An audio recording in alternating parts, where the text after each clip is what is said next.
I think we've all been there, haven't we?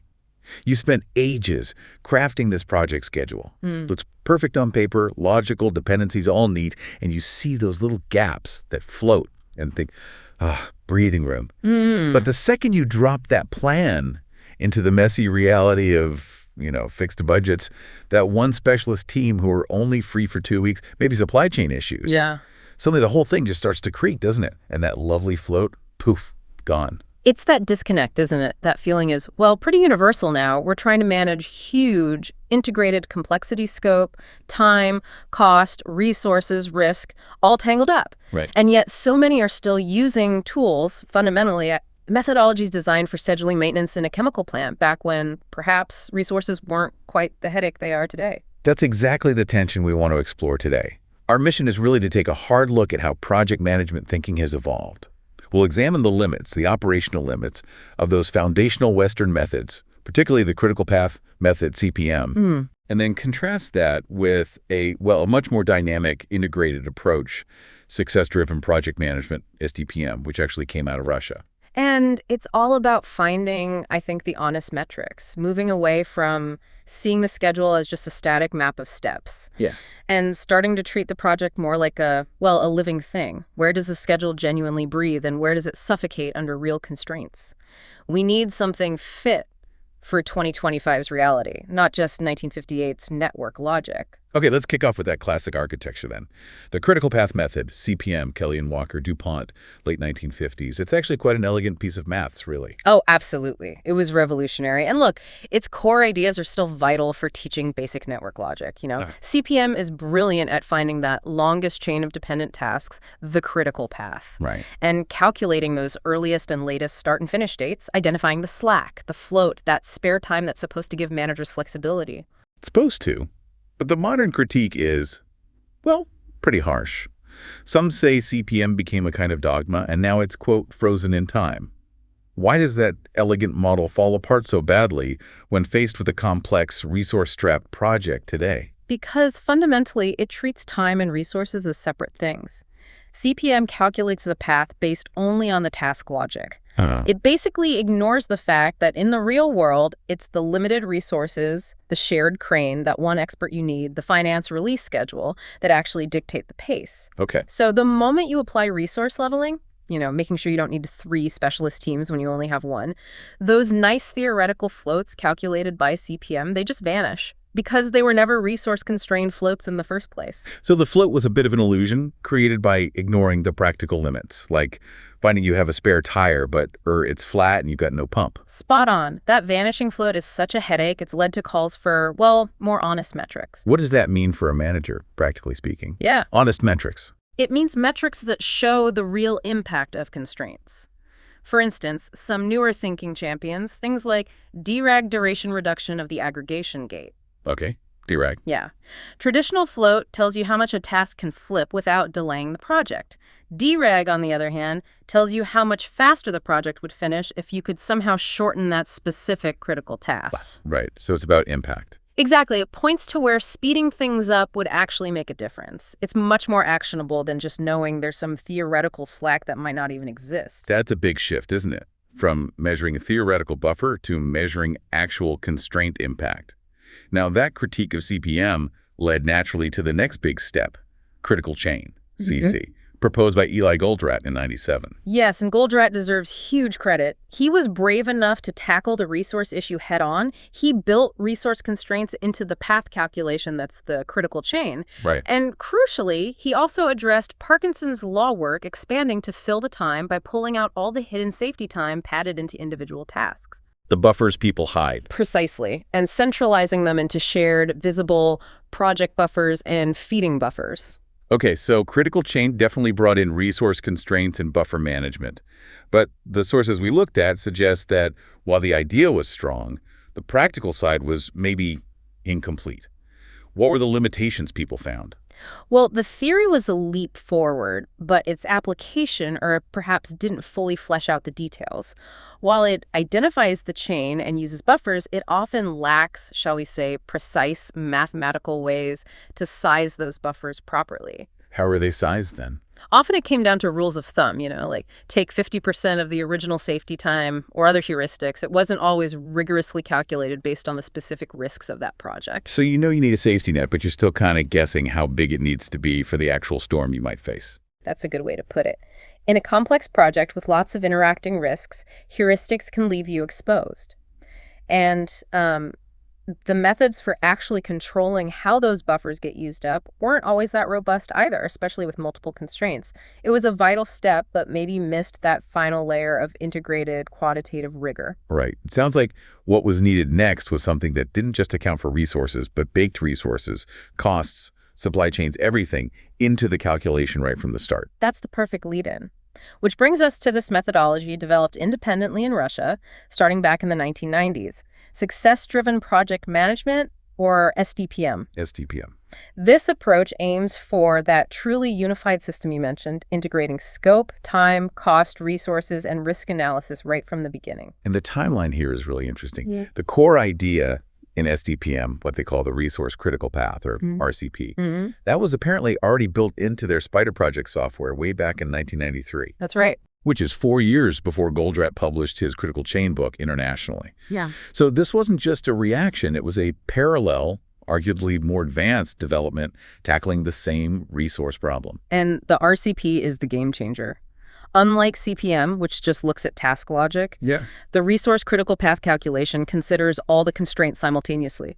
Task dependencies, yes, but also limited resources, funding constraints, material deliveries, even team availability calendars. Oh, okay. It runs the schedule calculation, forwards and backwards, factoring all that in to find the tasks that have absolutely zero float when all those real-world limits are considered.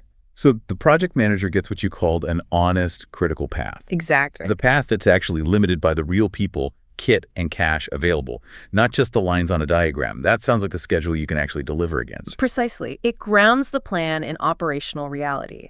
Now, where Sdpm gets really clever is in how it handles the human side during execution, particularly that old chestnut Parkinson's law work, swelling to fill the time available. Right. How does it tackle that? Because just giving people tight deadlines sometimes backfires. It uses a system of different targets for stakeholders. The insight is you don't give everyone the same schedule information. If you give the delivery team a deadline with lots of buffer built in, they'll likely use it all up. Okay, makes sense. So Sdpm generates 3 distinct schedule versions tailored to different audiences and purposes. 3 versions, right? Walk us through those. First, there's the optimistic schedule. This is the absolute fastest possible timeline, no reserves built in.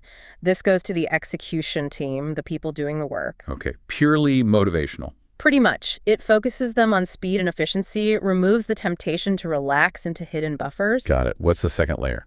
That's the buffered schedule. This is for the internal project management team. It's the realistic goal, usually calculated to have maybe a 70–80% probability of success. Crucially, it includes contingency reserves that are quantitatively calculated to cover the known defined risks. Okay, so management sees the risks and the calculated buffer needed. And the third, for the sponsor or client. That's the reserved schedule. This one adds further reserves on top, what you might call the main project buffer, designed to handle the unknown unknowns, the unexpected issues. This is the schedule used for external commitments, contract dates given to the client or sponsor, ensuring those are met with very high confidence. That tiered approach seems quite smart. Motivates the team, gives management a realistic risk-adjusted view, and protects the ultimate sponsor commitment. But hang on, isn't managing 3 different schedules potentially confusing? Creates communication risks, maybe? That's a very fair point. And it would be chaos if they were just 3 separate documents. But the key is they're not. They are different views generated from the same underlying integrated Sdpm model. Ah, okay. The software manages the links and tracks progress against all 3. It absorbs the complexity. The manager's job becomes clearer because they understand the purpose of each target motivation here, realistic internal goal there, confident external promise over there. Right, the system does the heavy lifting of translation. That makes sense. Now, let's circle back to the buffers, because you said that was a weak spot in Critical Chain's practical application. Yeah. If CC often relied on percentages or guesswork, how does Sdpm get that quantitative precision for its reserves? This is a core strength. Sdpm is highly quantitative here. It avoids those fragmented feeding buffers tied to specific chains. Instead, it uses global buffers, single pools of reserve for time, cost, and maybe critical materials. Global buffers, okay. And how are they sized? They're calculated using proper risk simulation, typically Monte Carlo analysis, or sometimes a simpler three-point estimate, optimistic, likely, pessimistic scenario analysis. Right, so you run thousands of simulated project outcomes, factoring in all the identified risks and uncertainties with their probabilities and impacts. Exactly. And the system calculates the amount of buffer time or money needed to achieve, say, an 85% probability of hitting the target finish date or budget. Precisely.